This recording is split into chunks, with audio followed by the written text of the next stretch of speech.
চাচ্ছিলাম যে কোর্টের যে রায়ের অপেক্ষায় আছে সেই রায় নিশ্চয় আমাদের দেশ ও জাতির পক্ষে আসবে। অপরূপ টিভি অনলাইন।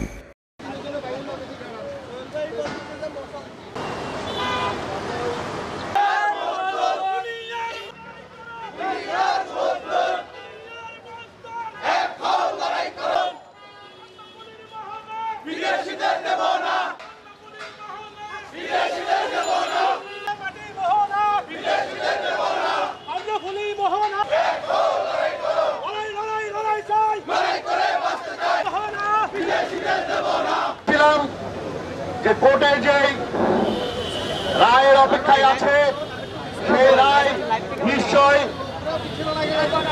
আমাদের দেশ ও জাতির পক্ষে আসবে। কিন্তু একটি কুচ্ছিত মহল তারা ষড়যন্ত্রের পর ষড়যন্ত্র করছে।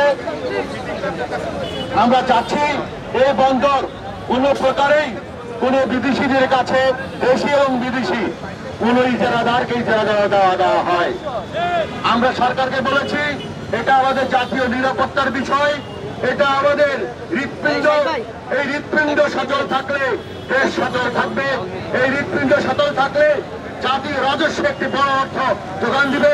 এই হৃৎপিণ্ড সচল থাকলে চট্টগ্রামের খেটে খাওয়া সমিতি মেহনতি মানুষ এই বন্দর ভিত্তিক যারা কাজ করছে তারা সবাই জীবিত, তারা খেটে খেয়ে করে সুন্দরভাবে জীবন যাপন করতে সকল নেতা কর্মীদেরকে দিয়ে আগামী দিনে সকলে আমার বক্তব্য শেষ করলাম। একটু আহত আমাদের শ্রমিকরা মাথার কাম পায়ে ফেলে মুখে রক্ত তুলে পরিশ্রম করে লোডিং আনলোডিং বাড়াচ্ছে, মুনাফা বাড়াচ্ছে। আমার কথা নয়, যে বন্দর সচিবের কথা। এই জায়গায় কেন বন্দর বিদেশিদের দেওয়া হবে?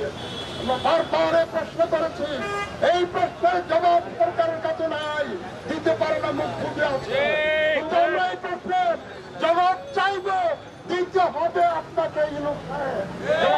সমাবেশ থেকে বিক্ষোভ মিছিল এবং লাল পতাকা মিছিল মিছিল নিয়ে আমরা বন্দরের দিকে যাব এবং বন্দর যেখানে আমাদেরকে পুলিশ আমাদেরকে ঢাকাতে পিটিয়েছে, রক্ত জড়িয়েছে, তার প্রতিবাদে আজকে আমরা 10 তারিখের এই কর্মসূচি এবং বন্দরকে বিদেশিদের কাছে দেব না, এই কর্মসূচি আমরা ঘোষণা করা হয়েছে। আপনাদের সবাইকে, আমাদের মিডিয়ার বাইরে যারা আসছেন, আপনাদের সবাইকে ধন্যবাদ জানাচ্ছি।